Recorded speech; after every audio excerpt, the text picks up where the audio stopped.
Hey guys, it's Miss Childs and I'm here to read a story with you. This story is from a local author. She lives in the Atlanta area. Her name is Carmen Agradidi.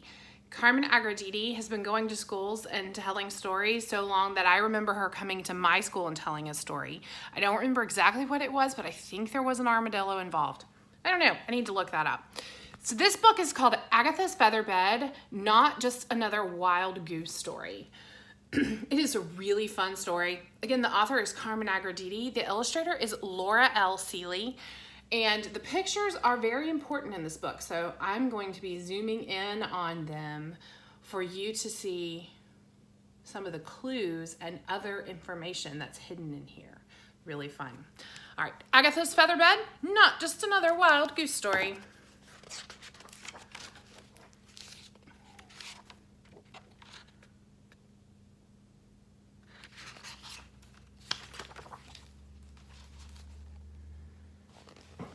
All right, here we go. Try to get a better angle. Do you see that little shop sandwiched between two skyscrapers? The shop belongs to my friend Agatha. She spins yarn and weaves cloth, which she sells. The patterns she weaves are so amazing and the colors so beautiful that people come from all over Manhattan to buy her wares. There's her shop. Anybody know what city Manhattan's in? Agatha loves to talk, and she tells wonderful stories. In fact, you could say Agatha can spin a yarn better than anyone I know. Here's one she told me the other day, and I know it must be true because even Agatha couldn't have made this one up. One afternoon, a little boy was shopping with his mother in Agatha's fabric shop. He was very bored and began playing with a shiny scrap of red cloth. Agatha leaned down and said to him, "That's silk. Do you know where it comes from?" He shook his head. Do you know where silk comes from? It comes from worms, said Agatha. Worms? He exclaimed. Why, yes, silkworms, said Agatha. Wow! What kind of worm does this come from? He asked, holding up a ball of purple cotton yarn. That's a very good question, Agatha replied. That's cotton, and it doesn't come from a worm at all. It comes from a cotton boll that grows right out of the ground.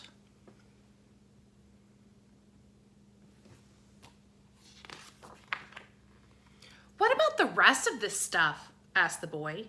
Does it come from neat places too? Oh, yes. This is wool, and it comes from sheep. That's easy.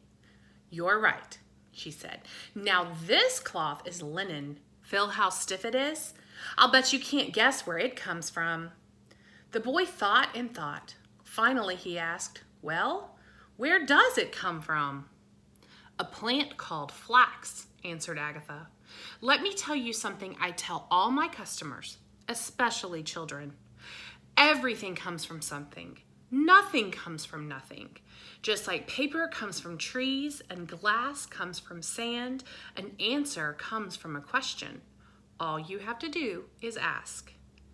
It made the little boy smile. That evening, after everyone had gone home, Agatha went upstairs to her apartment. Several months earlier, she had ordered a new feather bed from her favorite catalog, B.B. Lean. It had just arrived that very day. Her old mattress was so lumpy and bumpy, it was like sleeping on coal lumps and cherry pits.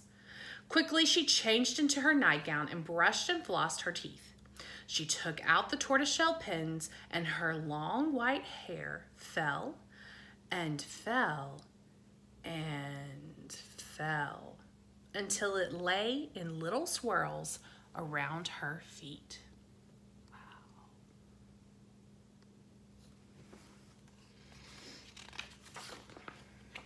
Then she brushed it with her boar bristle brush. She never even finished her 100 strokes. She was so eager to try out her new mattress. She settled into bed, and in minutes, she was asleep.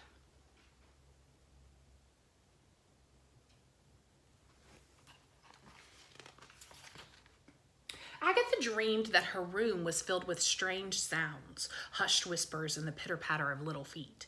Suddenly, she awoke with a start as she heard her window close with a thud. She turned slowly in bed and saw that standing across her windowsill were... Ooh, what do you think it is?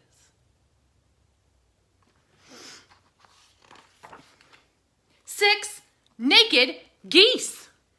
They were shivering in the cold, covered with goosebumps. She caught them just as they ducked out. Agatha stared and stared. You could have knocked her over with a feather.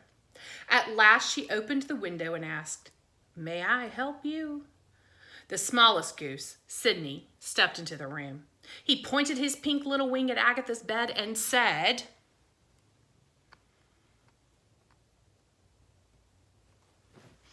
what do you think he said?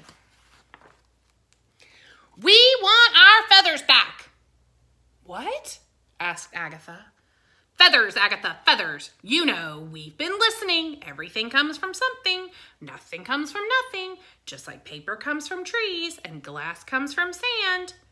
"The feathers in a feather bed don't grow on trees, my dear," he said.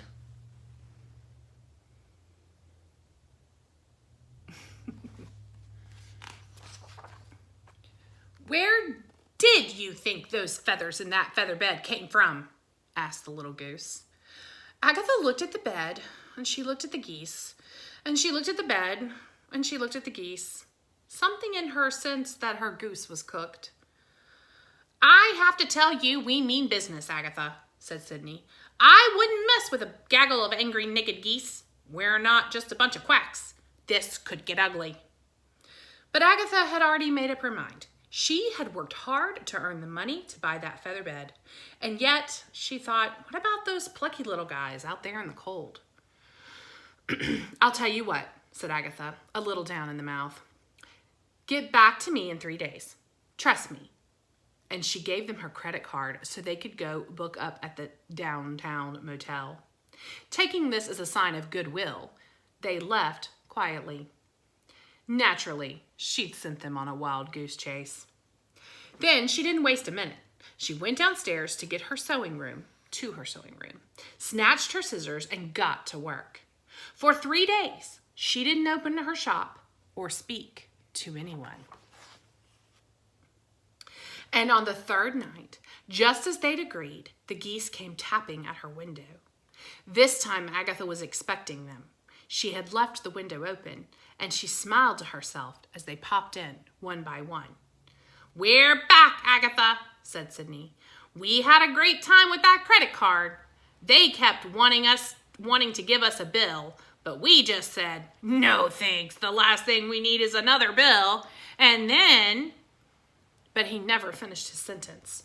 As he looked across the room, he saw hanging on her wall were... What do you think's on her wall?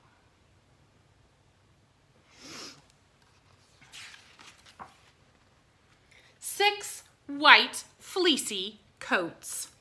Agatha had spun and woven and sewn each one. The geese were extremely grateful and thanked her kindly. Each goose slipped into his new coat and took a gander in the mirror. As they were about to leave, Sydney turned to Agatha and said, "You know, Agatha, these really are magnificent coats. Whatever did you make them from?" Agatha sat up in her bed, and the geese saw that their coats were made from... What do you think?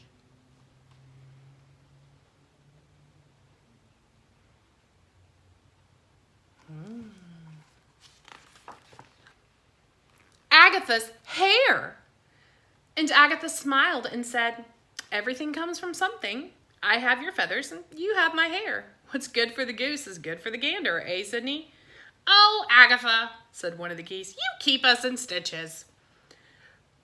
"By the way, Agatha," added Sydney, chuckling, "your hair looks just ducky, and lucky for you and me, hair grows back, just like feathers." Did you guess her hair?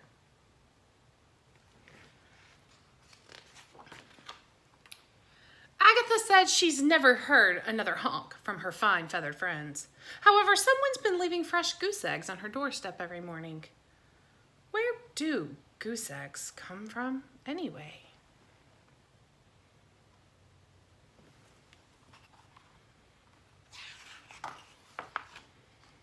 The end. What'd you think about that one? It was pretty good. Did you catch all the goose jokes? My goose is cooked. Wild goose chase. Did you catch the pictures? I tried to make sure I showed them to you. In each little one, it tells what and what it came from. So wool came from sheep. Paper came from trees. And the whole book is full of those. So do you ever hold things and wonder, where did that come from? Pearls come from oysters. And rubber comes from the rubber tree. It's pretty cool, isn't it? I love that story. You guys should check her out. Carmen Agraditi. All right, guys. I'll see you later.